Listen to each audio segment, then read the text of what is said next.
This is our last meeting. We'll go ahead and bring the meeting to order since it's now 10 a.m. So again, welcome everyone to 2020's final meeting of the Citizen Commission for Performance Measurement of Tax Preferences. The first thing we need to do is have a roll call because we're doing this online again. And so as I call names, if you could just answer here, and that way we'll just have an official record of who's present and who's not. So Ronald Bueing. Here. Diane Dick. Here. Sharon Kyoko. Here. Andy Meadows. Here. I'm Grant Forsyth, the chair. We have two non-voting members. The members that have just spoken are voting members. Senator Mark Mullet. Okay, not here. And State Auditor Pat McCarthy. Okay, also not present. All right. Now, a little bit of a preamble here before we get into the committee business. Anyone wishing to provide public testimony can provide written comments to, this is an email address, jlarc@ledge.wa.gov or P.O. Box 40910 Olympia, Washington, zip code 98504. Of course, contact information can be found on the JLARC website or the Commission's website. Okay, staff from JLARC are on the video conference call today if we have any questions. Also, Stacia Haller from the Attorney General's office is also on today and is available for questions. Okay. So with that, moving on to committee business, the first action item of the day, and this will require a roll call vote, as all action items online will require, is the approval of the September 10th, 2020 meeting minutes. Is there any discussion about those minutes? Okay, hearing none, I move for approval of the September 10th, 2020 Commission meeting minutes. Do I have a second? Second. Okay, thank you, Andy. Right, so with that, I'm going to go through a roll call vote. Please, when you hear your name, answer yay or nay to the approval. Ronald Bueing. Yay. Diane Dick. Yay. Sharon Kyoko. Yay. Andy Meadows. Yay. And Grant Forsyth, myself, is yay. Okay, so passed. The next thing to discuss is the proposed 2021 meeting schedule.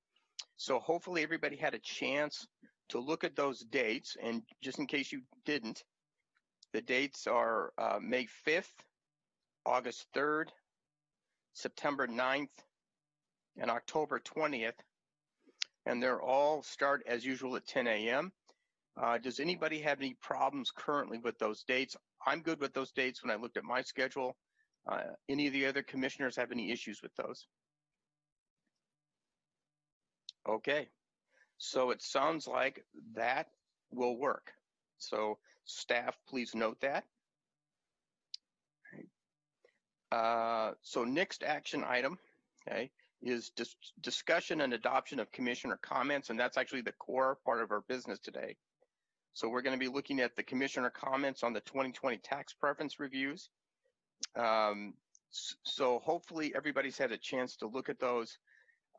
And I actually realize I don't have a copy of that. I don't know if staff is able to put up today. If we need to review anything on that, that'd be great. Oh, there, thank you very much. So, so there's the green group, there's the yellow group and the red group. The good news is the red group tends to be, there's more divergence across commissioners. We have none in that category. Most fall in the green category. There's just a couple in the yellow. And my guess is that we can probably do the yellow pretty quickly too. But what I'd like to do is just first talk about the green category. And I'd like to, essentially vote or discuss and then ultimately vote on the whole green category first. Okay. So with that, are there any comments anybody has about the proposed chair reconciliation comments and any of the preferences within the green category? Okay. And for people who might be listening, the green category just simply reflects preferences where there's essentially no difference across commissioners. Yellow means there are some small differences. And again, red, as I mentioned, means there's a bigger divergence. Okay. So thinking about the green group as a whole, okay, I move that we approve the green group based on the reconciled comment from the chair. Do I have a second? Second. Okay, Diane. Okay, with that, we'll take a roll call. Okay, so if you're yay, please say so. If nay, please say so after your name. Ronald Bueling. Yay. Diane Dick. Yay. Sharon Kyoko. Yay. Andy Meadows. Yay. And the chair, myself, is yay. Okay. With that, let's go ahead and move on to the yellow group and start with hiring for unemployed veterans.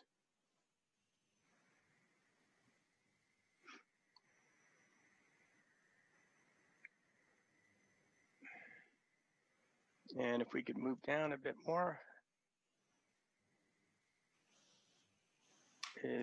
Yeah, there we go. Thank you. So in this particular case, I think, Ron, you probably had more specific comments. And so I went ahead and just more or less incorporated most of your comments right into that chair's reconciliation area. So with that, let's talk about that. Does anybody have any comments about what Ron, which is primarily his comments, has written on this particular preference? Okay, Ron, do you have any comments about this since it largely reflects your observations?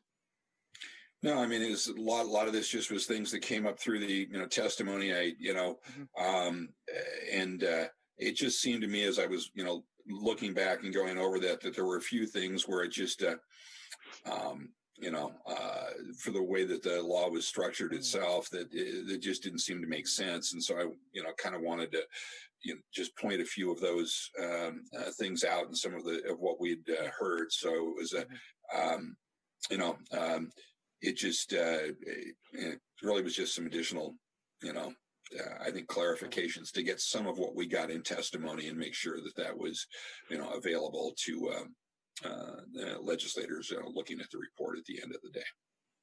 I do have one question because I don't remember picking up from the testimony or anything, any of the written testimony or any commented testimony. You mentioned if there's not a fit between the veteran and the job, the statute forbids use of a new credit for a year. Yeah, that was something. It was touched on one of the points that that somebody made, and I looked into that further, and was kind of surprised to say, yeah, it appears that's the way that it that the statute reads, which seemed to me to be counterproductive. I mean, we all want to make certain that when people are hired and the credit's given, that they remain on board, that there's an incentive to keep them on board. And I do think that's very important. But what seemed to me was that there are going to be times when simply something doesn't work. And my concern was, well, now we've, if for whatever reason it doesn't work and you don't do it, you actually, give an incentive for people not to be involved in the program. And certainly that position, as it comes back up, is then unavailable. Well, or at least it wouldn't be unavailable to veterans. There just wouldn't be the extra incentive to put veterans into that position. And I just seemed to me that was somewhat counterproductive. And because I do understand what they were trying, what somebody was thinking about in doing this, and I, because we want to make certain that people just don't hire somebody and then, okay, I got my credit, and boom, I go off, and taking the credit back or walking it back or something like that makes a certain amount of sense, but then not allowing for additional credits didn't seem to me to be as powerful of a tool, and maybe perhaps was a tool that was counterproductive. Okay, that's reasonable. That's good. I agree. Any other comments from commissioners? Okay. Not hearing any, we'll take this as the reconciled comments for the commission. Let's go ahead and move on to the next one, which is on microbrewers, I believe.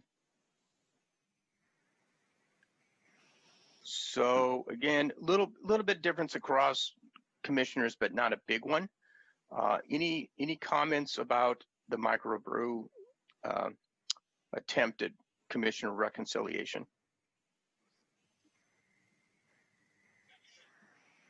Okay.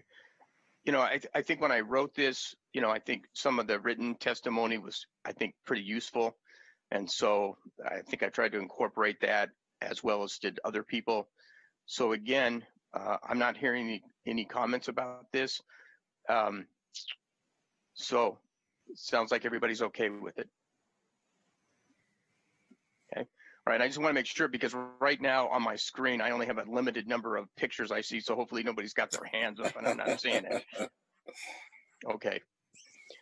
Well, again, that pretty much, since there's no discussion there, let's go ahead and vote on the yellow group, which is the two preferences. So with that, I move for approval of the yellow group of preferences based on the chair's reconciliation comments.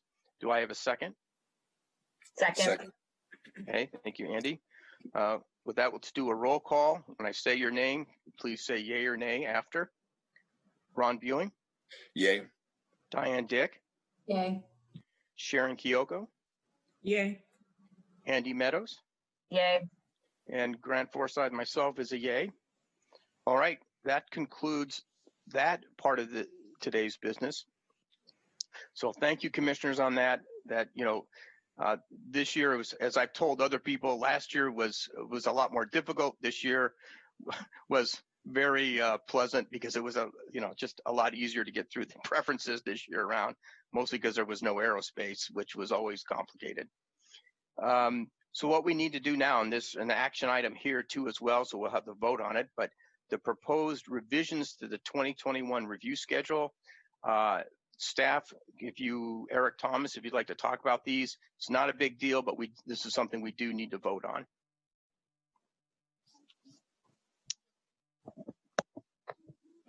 Morning, Chair Forsythe, members of the commission, Eric Thomas, staff to the commission. In the course of starting preliminary work on a few of the studies for 2021, it appears that a couple are not going to take as long as we initially anticipated. So that will leave us with additional capacity. We're proposing adding 3 reviews to the 2021 schedule. The first of these is a newspaper's business and occupation tax. This was initially slated to be presented in 2022. However, we had interns from the UW Evans schools who worked a bit on the preference this summer and were able to give an update to JLARC, the full committee, and they indicated they'd be interested in hearing this sooner rather than 2022. So we're proposing moving that up to the 2021 review. And then second and third are 2 preferences that were on the alternate list for 2021, and that's nonprofit cancer treatment clinics and nonprofit outpatient dialysis facilities. So this would be adding 3 reviews to the schedule, not taking anything off, just adding additional studies. So any comments from commissioners? Okay.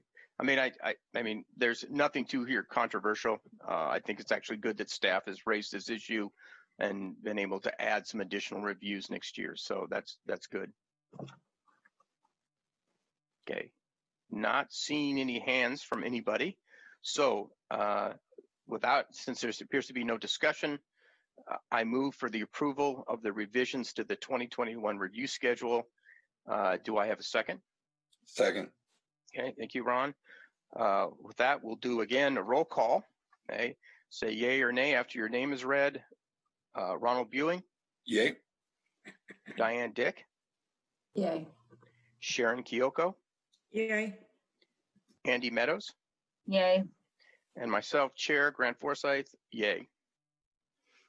Okay, so with that concludes, I think, our motion action items for the day. So we'll go ahead and move on to an update on legislative action on prior reviews, and that's Rachel Murata and Emily Martin, please, from staff.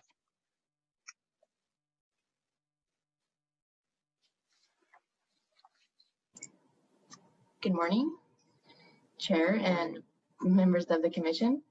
My name is Emily Martin, and I'm joined by my colleague Rachel Murata, and we will be giving you an overview of the recap of legislative action on prior reviews during the time period of 2010 to 2019.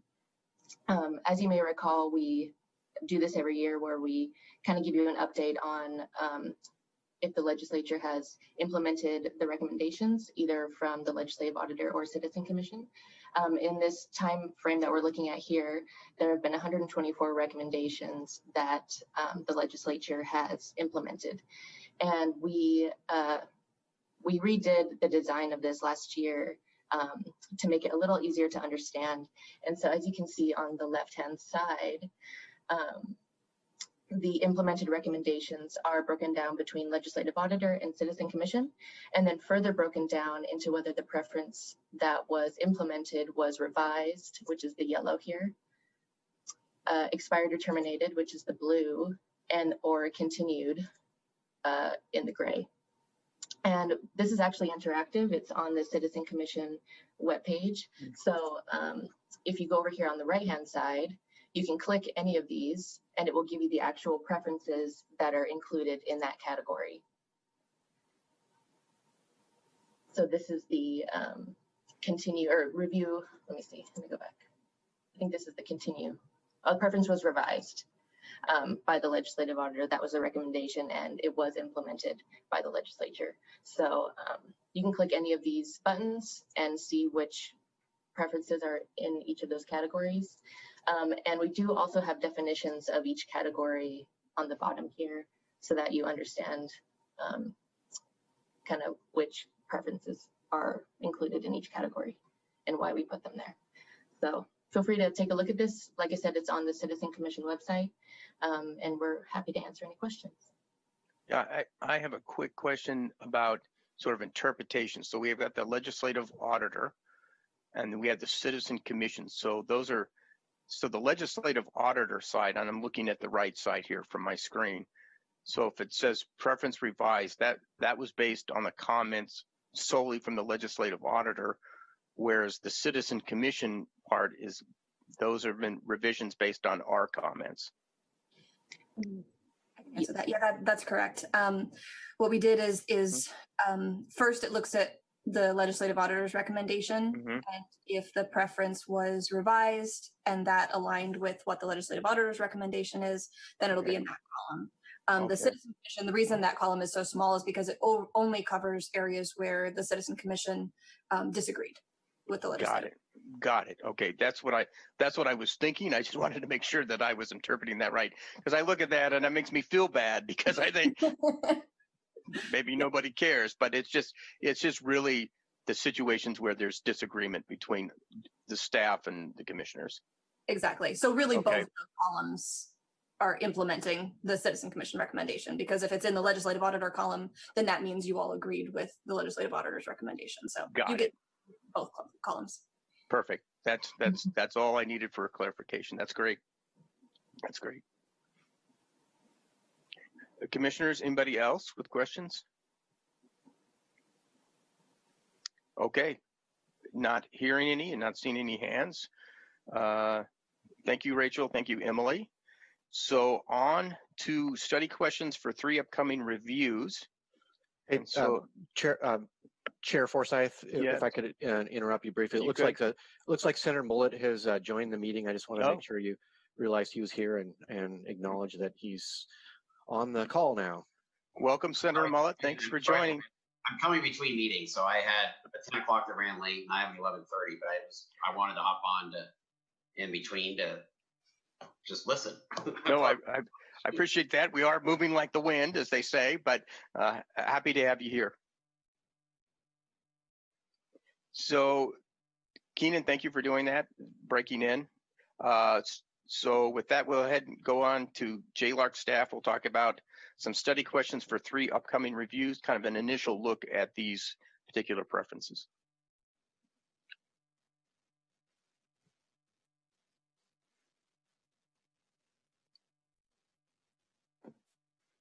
Good morning, and I believe we're doing newspapers first. Is that right? Okay. Yeah. So, yeah. Well, look, I'll just do it down my list. The first one is, you guys can choose any order you want. So the first one is renewable energy program payments, manufacturers deferral, and the newspaper industry. So staff can start wherever they think is best. We can do it in that order. That's fine. Okay.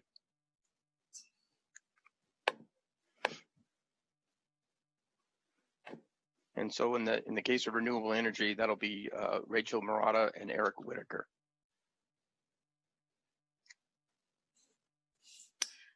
Good morning, Chair Forsyth, members of the commission. My name is Rachel Murata, staff to the commission. This presentation outlines our study questions for the tax preference, the tax credit for renewable energy program payments.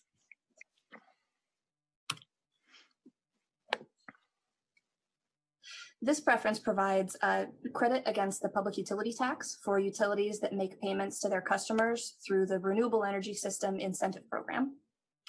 The way that program works is utilities that choose to participate pay their customers for every kilowatt hour generated through the program. And so the customer installs renewable energy equipment such as solar panels on the roof, for instance, starts generating power, and the utility pays the customer a set amount for every kilowatt hour generated.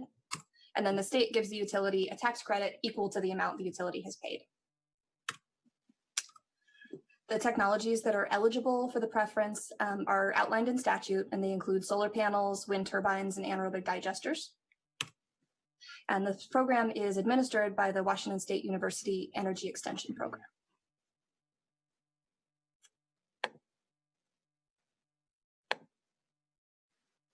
Okay, this tax preference was originally enacted in 2006 and most recently amended in 2017. In doing so, the legislature identified a public policy objective of encouraging the further installation of renewable energy systems. The performance statement included a two-pronged measure of effectiveness. And so specifically, the legislative auditor is directed to conclude that the objective is met if at least 115 megawatts of capacity have been installed, and there's an increase in solar-related jobs.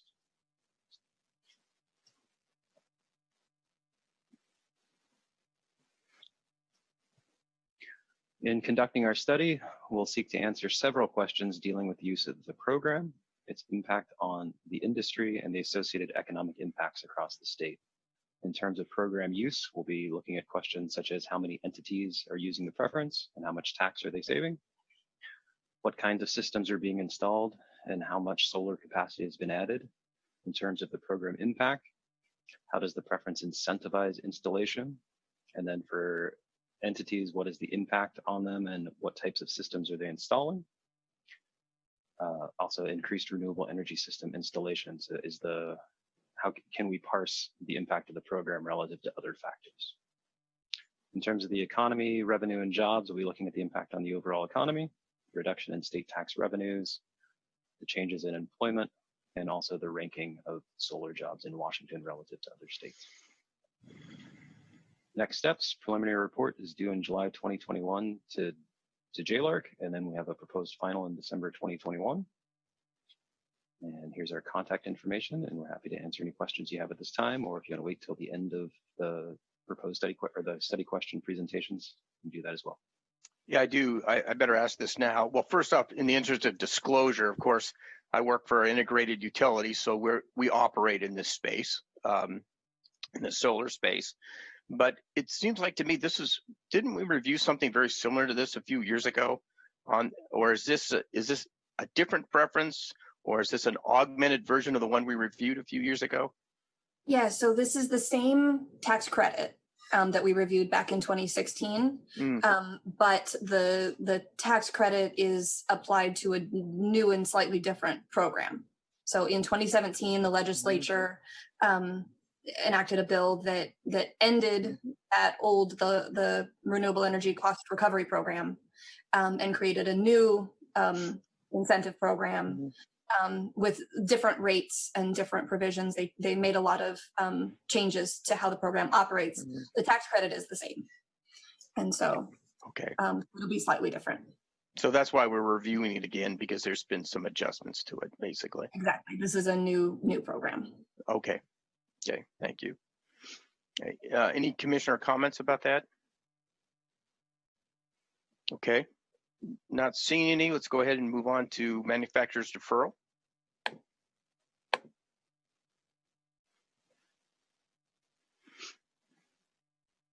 And this is Dana Lynn and Pete Van Morsel.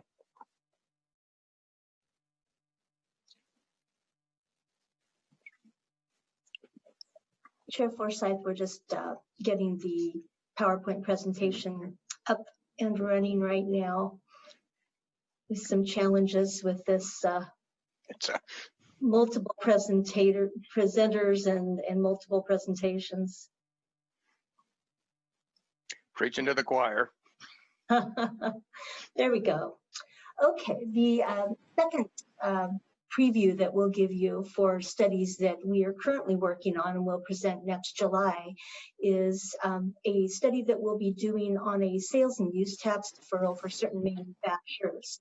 This particular program was enacted in 2015. Pete, if you could advance the slide, please. It was enacted in 2015 and it's scheduled to expire for new participants in the program as of January of 2026. Next slide, please. This deferral is again for sales and use tax on expenditures of up to $10 million that are used to build new or expand current facilities that are used for manufacturing or industrial purposes. It can also be used to buy qualifying equipment and machinery. The program started in 2015, and at that time, the legislature particularly noted that it was a pilot project, and it was limited as a pilot project to just 5 projects statewide. Additionally, 2 of those projects were specifically dictated to be located in Eastern Washington. That initial program, the slots filled up quickly, and so the legislature came back in 2017 and determined that they wanted the program extended. And the 2017 legislation allowed the program beginning in 2018 to offer this deferral program to 2 companies per year, per calendar year. And again, there was a geographic component. One of the companies had to be located in Eastern Washington and one in Western Washington. Pete, if you could advance a couple, please.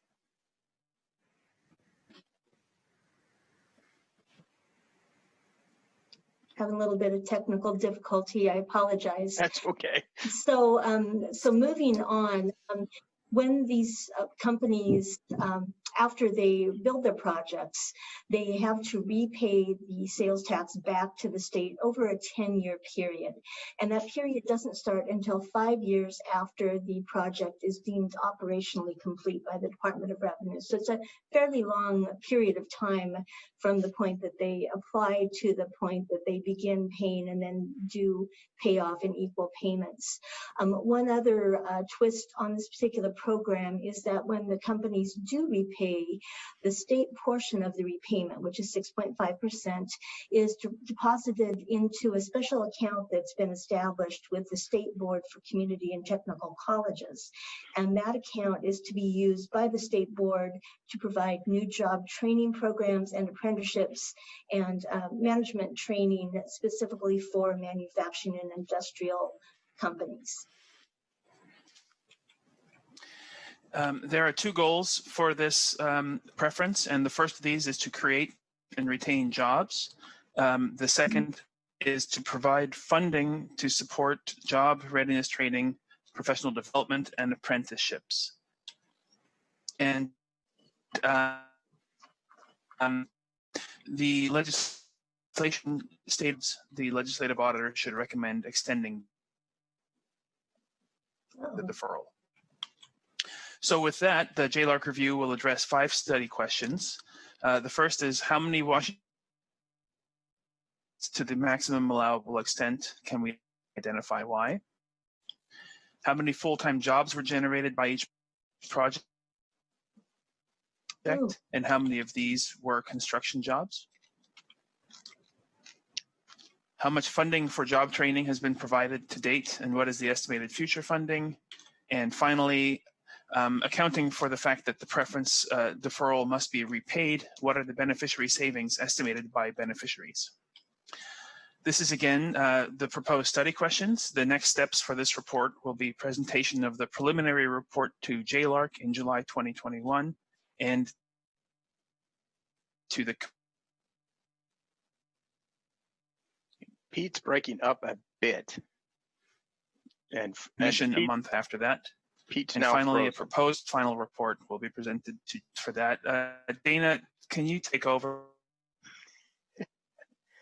And Dana, oh, there you go. We apologize, poor Pete. He was supposed to have the best internet connection, but it appears that's not the case. So the next steps are that we will present this report in July to the JLARC committee. You'll of course hear it in August, and then our proposed final report will be in December of 2021.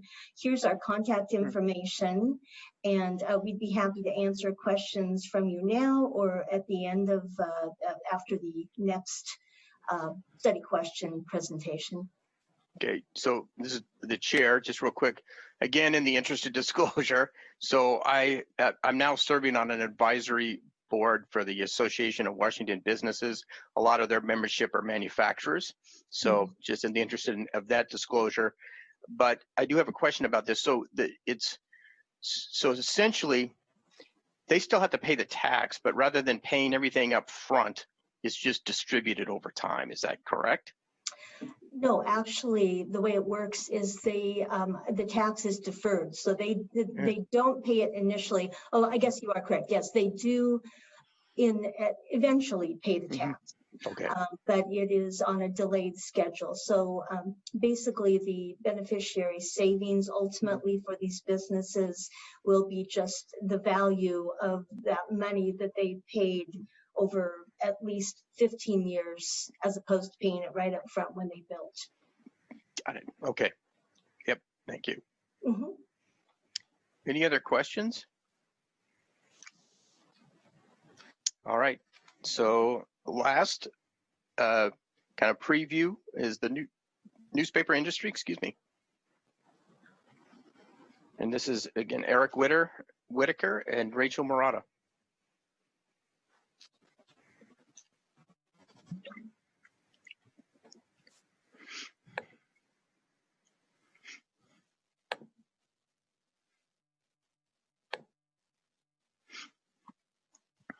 Good morning, Chair Forsyth, members of the committee or commission. For the record, my name is Eric Whitaker, and as mentioned, joined by my colleague Rachel Murata.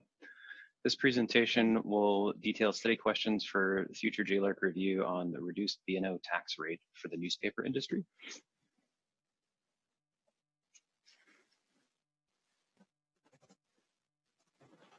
By way of background, historically, most of the industry's revenues have been from advertising. However, over the last couple of decades, the newspaper industry's revenue has declined due to advances in technology and evolving consumer preferences, among other developments. As advertising in digital outlets has increased, advertising in print newspapers has declined substantially. And in response to these changes, the newspaper industry has and continues to pursue new financial strategies. In recognition of the changing media and advertising landscape, the legislature in 2009 established a reduced B&O tax rate for newspapers. And in 2015, the legislature modified the original preference. And in doing so, they noted that the industry was still transitioning. And they also highlighted the importance of newspapers in Washington and the beneficial services they provide to the state's citizens and to the conduct of good government. The reduced tax rate is applied to the taxpayer's gross receipts, and prior to 2009, the industry was taxed at the standard 0.484 rate. Due to this tax preference, currently the industry is being taxed at the 0.35 rate, and the reduced B&O tax rate is also currently set to expire July 1, 2024. The definition of newspaper for the purpose of this preference now includes some but not all online newspapers. So for the purpose of the B&O tax, the definition newspaper is defined to include online versions of print newspapers. So as a result, businesses that publish both online and in print can report under a single uniform rate for both of those revenue streams. Newspapers that publish online only are taxed separately at a higher B&O tax rate of 1.75%. So when this preference was amended in 2015, the legislature stated that it intended to let this reduced tax rate expire when the revenues and business models have stabilized for the industry. And they noted specific criteria for us to analyze if the average year-to-year change in gross revenue for the industry is positive over the last 3-year period. So the questions we'll be seeking to answer over the course of this review are which businesses have used the preference and how much money have they saved using the lower B&O tax rate? How have revenues and employment numbers changed for businesses using the preference over the past 3 years? And what business models exist in the newspaper industry and how have they impacted financial stability? So next steps, we will be, as we mentioned, we're proposing moving this up to 2021. So we'll be presenting our preliminary report in July of next year and our proposed final report in December of 2021. And here's our contact info, and we're happy to answer any questions. So this is the chair. One thing I'll be interested in is, you have a lot of newspapers now. Their actual physical circulation is really low relative to their online. And so the question is, what happens when everybody's essentially online? There's really not much print anymore. Because, it's just maybe an interesting question for me because that seems to be the way, in fact, a lot of readership is going and the newspapers are going. Also, in the interest of disclosure again, my company does serve the newspaper industry, but we also serve directly a large supplier of newspaper that the newspapers use. So anyway, again, just to disclose that. But from a policy point of view, it'll be interesting to see how this preference works in the long run if we're basically going to an all digital kind of world. But all right, that concludes that. Now, I just want to, Keenan, and maybe you can answer this question. This is just a preview of these. We'll get the full report next year. Is that correct? Yeah. This is just a part of our normal process that the JLARC staff do for any of our studies. Senator Mullet has recently heard presentations on these same documents too. We do a proposed study question to make sure we put out there both for stakeholders like you, but also folks that might be more subject to review. What are the evaluation questions we're going to be looking into? So it's just to give you a preview where the focus is going to be. Okay, thank you. Commissioner Kyoko, you have your hand up. Yes, for the interest of disclosure, since we need to do that, I don't think this affects the discussion, but I do sit on the board of KUOW, which is the NPR local station in Seattle. It's a nonprofit, so I don't think the tax preference applies here, but in the interest of disclosure, I just wanted to let you guys know. Yeah, I was starting to feel lonely, so I appreciate that. And maybe I could just jump in to remind folks, Commissioner Forsyth, that remember our policy on the disclosure doesn't prohibit anyone from fully participating in the discussion and taking action. It's a disclosure issue, and so the requirement is make sure all of you are thinking about the preferences when we reconvene next year. Make sure that if there's anything that we're reviewing that has some kind of connection or you have some involvement in, that you would want to note that, and then you all should be good to go. Yeah, I mean, my case is kind of unique because I work for a public service monopoly, and so we kind of touch a lot of different things. So I just need to disclose periodically, what we might be touching that's material. So, All right, before I get into sort of my final comments, I think Keenan, you also had some kind of summary comments about where things are going to be going into next year. Yeah, thank you, Mr. Chair. First of all, congratulate all of you for completing this year's review cycle, and you may have set a land speed record for the fastest completion of adopting your comments. I think that might be the first time since 2007 that that we haven't had to edit your comments on the fly during the meeting. So also helpful for the JLARC staff, but well done, and appreciate everybody's thoughtful comments during the process. So here's what happens next.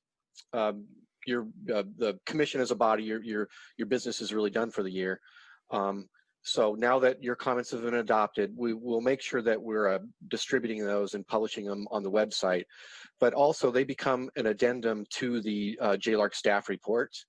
So we append that to the reports, and then it comes back in front of the JLARC committee again at their December 3rd committee meeting. So that completes the process in front of JLARC. They will consider the reports. The committee themselves, they always have the option to append a comment to the report if they want to act as a full committee and take action to make some statement. And then once that's done, we then publish the report for the public and the full legislature with the commission comments appended, anything that the JLARC committee might have wanted to say. And then there's a couple remaining steps, because this is not a simple process, right? Then there's a requirement for a hearing on the reviews in front of the Senate Ways and Means Committee and the House Finance Committee, and typically they have a hearing on them in the early part of January at the beginning of the 2021 session. Actual dates to be scheduled, of course, on that, and the format, of course, of the regular session is still a little bit unknown. So we may be having a hearing in this kind of format. We're not quite sure yet, but we'll keep all of you informed on that, both for the JLARC meeting in December 3rd and for the Senate and Ways and Means hearings. It's not a requirement for any of you to attend, but it has been an invitation, and typically the chairs been able to be at the meeting and make some comments about the commission's comments and their views in the process to help inform the legislature too. So we'll be working with Grants on that meeting, but of course, and you can jump in here, Senator Mullet, if I'm getting ahead of you, but I'm quite sure that if any of the other commissioners wanted to participate at that meeting, in addition to the chair, that an invitation would likely be forthcoming. Always welcome. Please just let us know. Definitely. And then once that's done, it's rinse and repeat and move on to 2021, and we'll be back talking to you in May after the 2021 session is completed, and then in August we'll have a new set of reviews for you to start thinking about. Thank you. Okay, thank you, Keenan. All right, so just let me finish up here very briefly. I have to end with my starting preamble. Okay, so again, anybody listening today, anybody wishing to testify on the agenda topics can submit written comments to the email address jlarc, JLARC, @ledge.wa.gov, or P.O. Box 40910, Olympia, Washington, zip code 98504. You could also get contact information either on JLARC's website or the commission website. So with that, just a couple final comments. Again, thank you to staff, as always, for doing a lot of hard work and heavy lifting. Another great year, and I thought the research and effort was really superb. Thanks to my fellow commissioners for putting the time into this, and certainly for Sharon Kyoko for joining us this year on this great adventure. So thanks again for being our newest member. And with that, if there's no other comments from commissioners, Throw that out there. Anybody? Seeing no hands, I will call this meeting adjourned, and I will look forward to seeing you all in the coming new year. Stay healthy. Thanks, everybody. Have a good day.